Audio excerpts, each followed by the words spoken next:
Hello, and welcome to the Mama Making Podcast, where we share stories of moms making impact in their own lives and in the world around them. I'm Jessica, and each week I sit down with women who are building businesses, leading communities, shaping culture, and redefining what success looks like inside of motherhood. Because motherhood does not have to stop your ambition. It can transform it. Now let's get into it.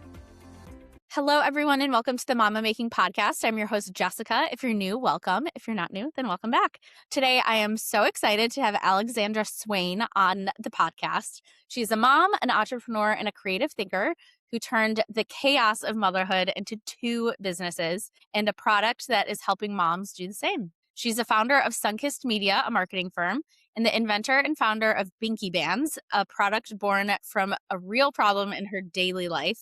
Welcome. Thank you for being here. Thank you so much. I'm really so honored to be a part of the podcast today. So tell us a little bit more about you, who you are, where you're from, whatever you're comfortable sharing. Yeah, absolutely. So, I have been running two businesses for the past year. I actually launched Binky Bands, which is the product I invented about 4 months ago now. And actually within the last month, I started a third business, but I'll get to that later. I am definitely juggling a lot these days. I have two kids, very young ones. I have a 3-year-old daughter and a 1-year-old son. Their names are Amila and Owen. And actually, while my daughter was, living with me, we had just bought a house. She was 1 year old and I was pregnant with my son. I went through a really devastating time in my life. I ended up getting laid off while pregnant, which was pretty traumatic because I didn't really see it coming. I had great employee reviews. I had just gotten a raise. But unfortunately, the company had been struggling for quite some time financially. Like the stock had been down to like $1. So long story short, I ended up getting laid off. But I had always dreamed of working for myself and having the flexibility that comes with entrepreneurship. So I felt like I was kind of like already at my bottom. And it was like, what do I have to lose? I mean, that was really my mentality. So I ended up starting my own full service marketing business called Sunkiss Media, because I did have over 12 years of experience doing marketing, and I kind of felt like I had enough confidence to now kind of venture off and do my own thing. So Sunkiss Media specializes in web design, SEO, social media marketing, paid ads on Google and Meta. We do email and text campaigns. And more recently, we've really gotten into like print and digital marketing collateral. So graphics, logos, brochures, business cards, that kind of thing. And then I really had no intention of starting a second business. Like it wasn't even on my radar. But when I had my son, I nursed him for the first year of his life. And I was really struggling to get sleep because he was waking up every 2 hours looking for me to nurse him back to sleep, because that was like the only way he would wake up every 2 hours, and he just like needed me to soothe himself. And the pacifiers that I would give him would drop out in the crib or in my bed, wherever he was. And it was just me, really. Like my breastfeeding was the only way he would go back to sleep. And the pacifier just wasn't helping. Even though he liked it, he couldn't keep it in his mouth. So actually, during that weird phase in the morning where you're like half asleep, half awake, I kind of just had this idea pop in my head of like coming up with a product that stays with the baby, like on hand. That would be like a pacifier teether type product. Like basically, I made a bracelet. It looks like an Apple Watch. It comes in 5 colors and it has a pacifier and teether connected to it so that the baby always has it on hand when they need it and they don't have to worry about losing it. And weirdly enough, it actually is beneficial beyond that because the babies kind of lose that scarcity mindset of like worrying they're going to lose or drop the pacifier. So it actually helps them gradually wean off over time. We've seen just from testing it on my kids and other people's kids. So it actually helps reduce the risk of like addiction to pacifiers and helps them gradually wean off because they know it's always where they need it. And it does require more effort to lift the wrist when they're up and about to use the pacifier compared to when they're stationary or like laying down. That's so cool. Tell me about your third business. So I actually had my first event yesterday and it went well. So basically, I decided that I wanted to start a networking group for female business owners and entrepreneurs locally. I live on Long Island. And I know that there's a lot of networking groups out there, but I just really couldn't find what I was looking for. I wanted something that felt more authentic and more rooted in building friendships and relationships and not just swapping leads and like awkward small talk. So I started this Facebook group called She Means Business Long Island about 2 months ago. I'm going to be honest, I felt like a total jackass starting it. I was like, what if nobody's interested? And then I'm just like trying to preach that, I have this idea and nobody, shows interest. But the really exciting thing is now within the 2 months that I've been running this, we have over 600 members in the Facebook group. The turnout for my Yeah, the turnout for my first event yesterday was 75 people, 75 women, and we actually started 2 one per industry groups. So, like, we have these virtual meetings once a month where we just, like, talk about what we do, what our business is, and we try to refer business for one another. So, it's nice because, hopefully it'll help me get leads, obviously, to grow my marketing business. But at the same time, it's giving me a sense of community outside. Like, I'm always home with the kids and working, and it gives me, like, an opportunity to meet people and make friends. And I'm sure these women are also yearning for the same type of connection, which is why they joined in the first place. So I think it's just something that was really needed. Yeah, that's so amazing. I think what's really cool about this generation of moms is that so many of us are like, this isn't working the way I wanted it to, or I'm missing something or need something. And instead of waiting for it to come, we just create it. And that's what I love about what you're doing is that you're seeing a problem or a need, whether it was self-chosen like your product or not self-chosen like your layoff. All of it brings us to the point of making a decision and whether you're gonna deviate from where your path was to something new. So I love that you're really going after it. Thank you. I appreciate it. It's definitely a lot of work. Like, I'm not going to lie, I'm exhausted. I mean, obviously, taking care of 2 small children is time consuming and it requires a Yes. lot of energy. And running a business or 2 businesses or 3 businesses, is definitely taxing sometimes. But I'm so grateful. Like, I would trade that 9 to 5 life for this 6 a.m. to 1 a.m. life any day because I'm doing things I care about and that I'm passionate about, and I have flexibility to be with my children. There's just like a lot of good things that came with this. Yeah, absolutely. So tell me a little bit about what your motherhood has taught you about leadership. Obviously, to branch out on your own with your marketing company or start a product or this new women's group, there has to be some type of like leadership bug that you have or personality trait. How has that compared or expanded through your experience in motherhood? To be blunt, I really feel, and I think this is the case for a lot of women, I think motherhood has made me a better version of myself, not just as a person, but like as a professional and now as a business owner. Like, I feel like for a long time, I struggled with asserting myself. I struggled with confidence. I felt like I constantly needed to dilute myself to make other people feel comfortable. But deep down, I feel like I've always had that interest in leading and initiating and asserting. In my 20s, actually, before I had kids, like I lived overseas, I backpacked to 43 countries. Like, I've always been very independent. And, I love that I have a family and my husband and my kids now. And my life's definitely a lot different in a lot of ways, good and even, in challenging ways, obviously, because, raising kids could be tough sometimes. But I feel like starting these businesses has given me the chance to like kind of jump back into those leadership and independent type roles. So I think also being a mom has taught me how to multitask better. So because, I'm juggling so much between nap time and feeding them and taking them to daycare or, doing the everyday things with both my children, it's helped me to better manage my time in such a way that I can lead these different businesses and I can get these networking groups together because it's kind of forced me to learn, like motherhood has taught me to learn how to balance my time and juggle a lot at once. Yeah, I absolutely identify with the idea of motherhood making you more confident. Don't get me wrong, there are times that I was like, I don't know what I'm doing. I was not supposed to be doing this. I don't know what is next. But I think there is something like innate in us that kind of triggers when we become moms that, like, I know for me, I just didn't care what people thought about me anymore and Hmm. had the confidence to like go out there and do what I wanted and say what I wanted to say and not kind of hide behind this imposter syndrome. And it is still a work in progress. I've lacked the self-confidence and the imposter syndrome is real and something that I have to work on. But I think becoming a mom gave me the permission and authority to feel like I could be in the room and be a leader and like go out there and start doing things on my own and myself. And so I totally identify with that idea of like we've always had this and motherhood just brings it out in us.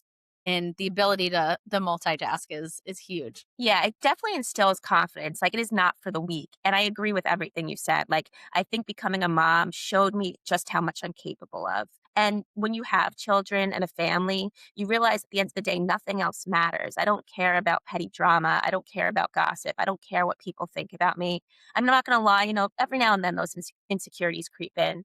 But at the end of the day, I just want to do what's best for my family and what's best for me in this one life we've been given. And so I'm not going to let those intrusive thoughts or that imposter syndrome dictate my life or the decisions I make. Yeah. And I think that's the perfect segue to talk a little bit more about kind of trusting yourself and trusting your ideas and kind of going for it. You are obviously an embodiment of that. But what has that process looked like for you? It's funny because I feel like this has really been like a test the past few months for me in terms of trusting myself. I am guilty of like constantly seeking out a million people's opinions when it comes to like life decisions and work and all that kind of stuff. And it took really me being like in a bad position, losing my job and kind of having to find my way out to realize that at the end of the day, like it's you that has to like carve your own path. And like you could seek out all the advice in the world. You can, ask people's opinions, but at the end of the day, it's your life and you need to make the decisions that are best for you and your family. And I think Binky Bands is really like a good example of needing to trust myself. So like I came up with that idea obviously for the wearable pacifier and teether. And there were people close to me that kind of knocked the idea. And like I understood their logic on why they maybe thought it wouldn't work or why people might not be interested. But one person very close to me actually was like, you're not going to even be able to sell one of these.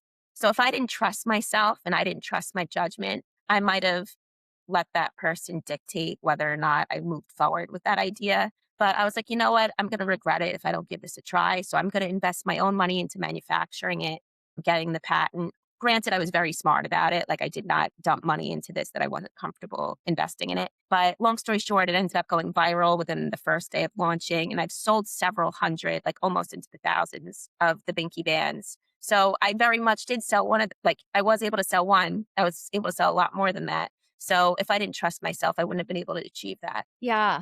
What does that thought process look like? I also identify with this that I'm always looking for other people's opinions, simply not because I'm going to base my decision off of them, mostly because I'm like, okay, what am I not thinking of? And how do you take that desire to have other thoughts and opinions on a project or subject and be able to kind of parallel mirror them with what's going on for you? Like, how did that look, maybe specifically to Binky Bands? How did that look from the beginning where you were just like doing R&D essentially and then into product launch? How did you decide what things were worthwhile to listen to and what things were like, okay, noted, but I'm going to move on? That's a really good question. So I should give myself more credit. I have been an independent thinker my whole life, but same as you, I know that I'm not perfect. I definitely have blind spots. So I do try to consider other people's perspectives and ideas because they might see, some logic that I'm missing. But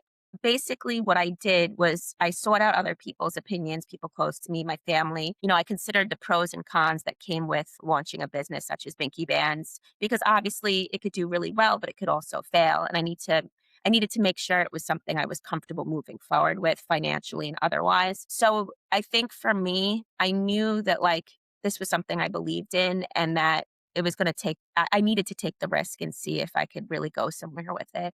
So after listening to people's ideas and perspectives, I did my own research and, I sought out suppliers and manufacturers and patent attorneys. I got pricing for these different things. I sought out like all the research I needed to do to make sure the product met all requirements, safety and otherwise. And obviously my time is very limited because I have my two kids, I have my marketing business, and now the networking one too. So what I would do is I would wait till my husband and my kids were asleep. My husband goes to bed early because he wakes up at like 5 a.m. He's a teacher. So they would go to sleep and I would stay up late into the night, speaking to different manufacturers, getting quotes, figuring out what I needed to do on my end to make this dream kind of become a reality. And I was able to work it out in such a way that I really did my due diligence to make sure the price was within what I was comfortable spending. And I also didn't just jump into it blindly. Like I did only buy maybe like 200 Binky Bands to start. I launched it on LinkedIn. I was like, this is my story. I got laid off while pregnant. I came up with this baby products idea, the whole thing.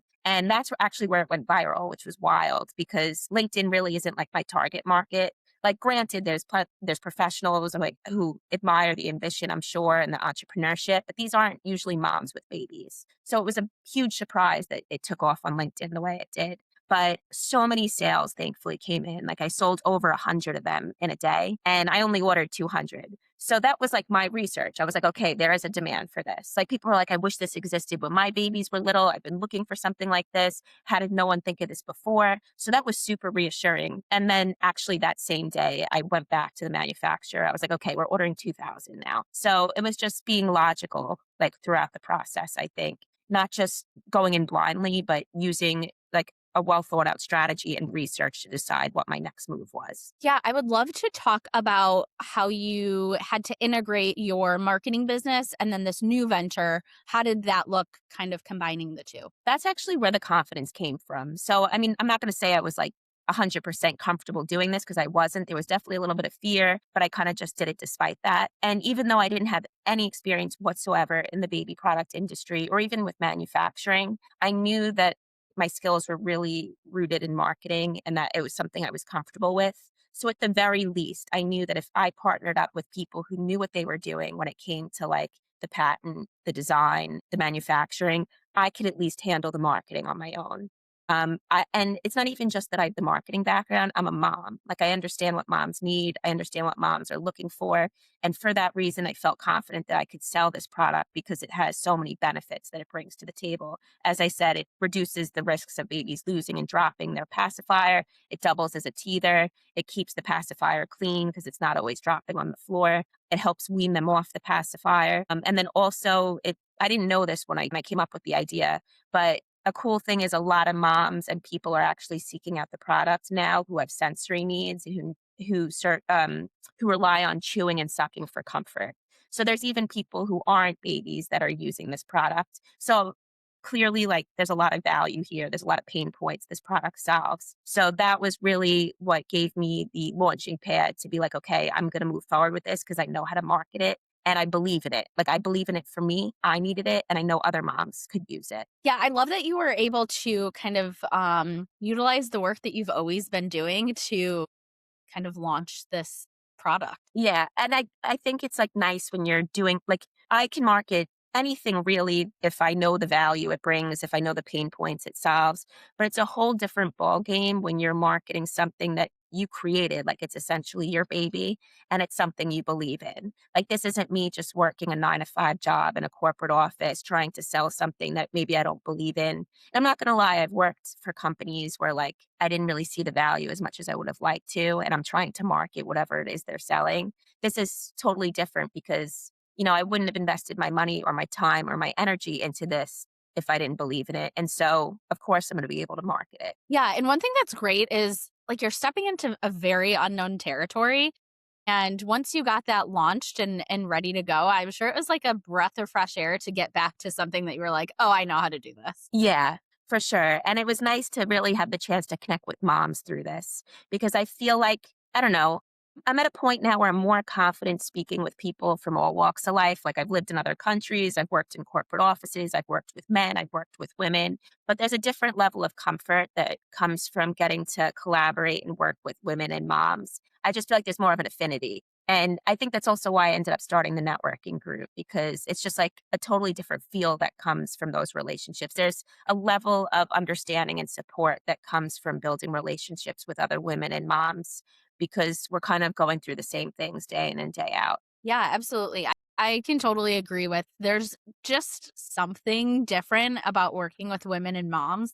And it must be like a universal telepathy of like, I get what you're going through. With that in mind, you're obviously building these three very different avenues of work while also raising young children. What has that like integration looked like? Like, what does your average week look like? How do you make that all work? I'm not gonna lie, it's chaos sometimes, but I really try to get some structure in my life as best as I can.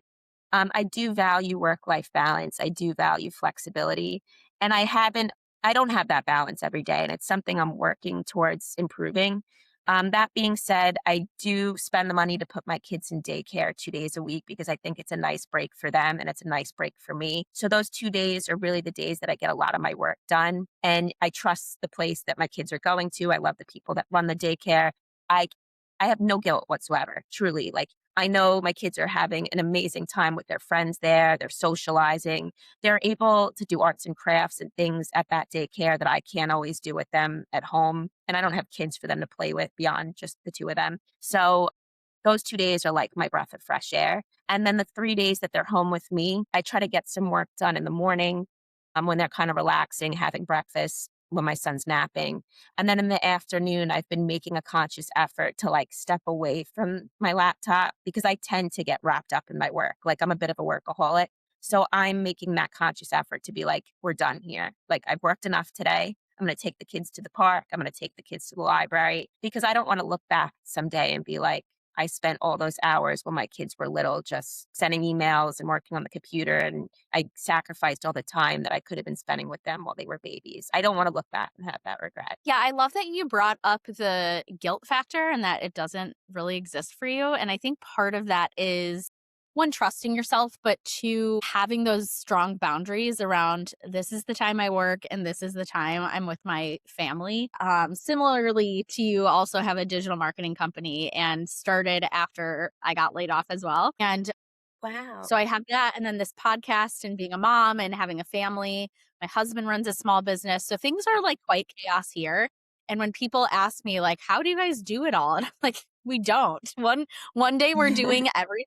The next day we're just focusing in one area. And I love the idea of having strong boundaries so that you don't feel that guilt. Like for me, my son goes to half day school Monday through Thursday. He's with my mom 2 days after school. He's with my mother-in-law 2 days after school. All of those areas have so much benefit to my son. He's able to be with kids half the day.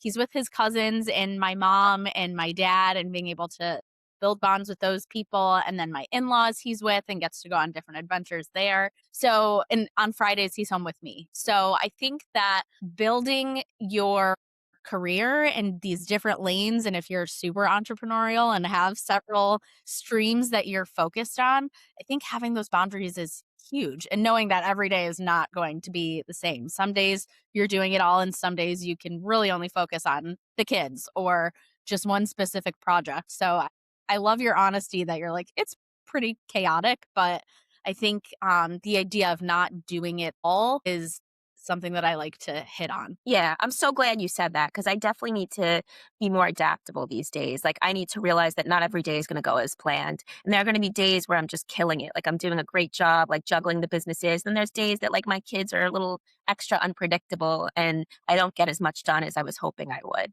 So there's definitely you need to give yourself grace because you're not going to maybe achieve everything on your to-do list every day the way that you hope to. Yeah, absolutely. Are there any like tools that you utilize to prioritize or for time management, anything that you feel like is super helpful to keeping you in line and getting That's a good question. Honestly, I'm not utilizing as many tools as I should be. The notes in my phone is like my saving grace. Like I just have like notes, like I need to go through them because it's like overkill at this point. But I have several notes in my phone of just everything that I need to get done each day. And then I just, erase them or I put an X when I've finished whatever it was that I set to do that day. But yeah, also I guess like my calendar to like keep tabs on like client meetings and things like that. I know there's so many good tools out there that I should probably take advantage of, though. Yeah, and I think you just find them as you need them. For me, I started to hire on contractors for my marketing business. And I was like, I need to get more organized. So for me, it was finding an AI that I liked that would be able to integrate with my calendar, my emails, and tell me exactly what I needed to do that day and kind of prioritize. And then again, realizing I'm not going to get everything done that I would like to in that day. So coming up with like kind of a contingency plan to figuring out what the rest of that week looks like has been key for me. Yeah, and I have to say, like, I definitely have a love-hate relationship with AI. Like, I do think it's crazy, and I won't go off on this whole tangent, but like, I do have concerns about it. Like, it doesn't have regulations as much as it should right now. But I'd be lying if I said it wasn't a total lifesaver. Like, if it wasn't for AI, I definitely couldn't achieve as much in a day as I do. And it does help me stay organized. Even with my networking groups, I was trying to like figure out which group each person would go in. I have, I think, over 50 people part of the one per industry groups I started, and I needed to try to cater these meetings around everybody's schedules, their availability, what part of Long Island they're on. And I literally did not have the hours to sift through everybody's, spiel. So ChatGPT and AI helped me within like 15 minutes figure out which meeting everybody was going to be part of. So it definitely helps me go through it helps me get through my day more seamlessly. And that's why I'm able to be so efficient. Yeah. And yeah, I was just going to say, it's just efficiency, being able to gather information and kind of hone in on a topic without like getting all over the place has been key for me for sure. Yeah. And it's so funny. You really relate to me, I'm sure, in so many ways between your marketing business, being a mom, dealing with the layoff. It definitely was character building. Like, I feel like, I don't know, running a business really is like personal development on crack. Like, and somebody actually used that exact line recently at a networking event that I went to. It really resonated with me because it's like you're forced to face your insecurities, your fears, and just to like tackle them head on. And it's been nice to see how much my life has changed over the past year. And if I hadn't taken the leaps of faith that I took, how things may have not played out, the way they have. A year ago, if you would have told me I'd end up where I am now, I would be so grateful. But and life's not perfect. Like, I do still have struggles. I still do have, sources of stress, but I am so much happier overall with how life is now, running my own businesses than I was at the company I was working at or doing the things that I was doing last year or 2 years ago. Yeah, and that actually perfectly relates to my last wrap-up question of, for the moms and women out there who are like, I want to start something, I want to do something a little different, who are kind of on the edge of making that leap of faith, what advice would you give to them? Really think it takes having faith in yourself and knowing that like you're going to probably regret it more if you don't try. And at the end of the day, I think the reason why a lot of people don't take risks isn't really because they don't believe in themselves. Because I think a lot of us do believe in ourselves and, we feel like we need to dilute ourselves or shrink down because it's like, who are we to think that we can achieve these big things? And it's more, I think, concern of what other people think and how other people are going to perceive what we're doing. Are they going to think we're delusional or crazy or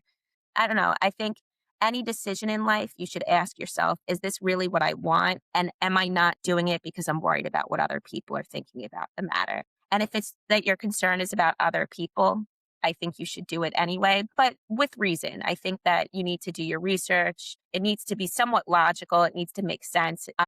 You know, making sure your budget's in order, making sure that you have your time kind of carved out, that you can, start a business and do the things that are necessary to get something started.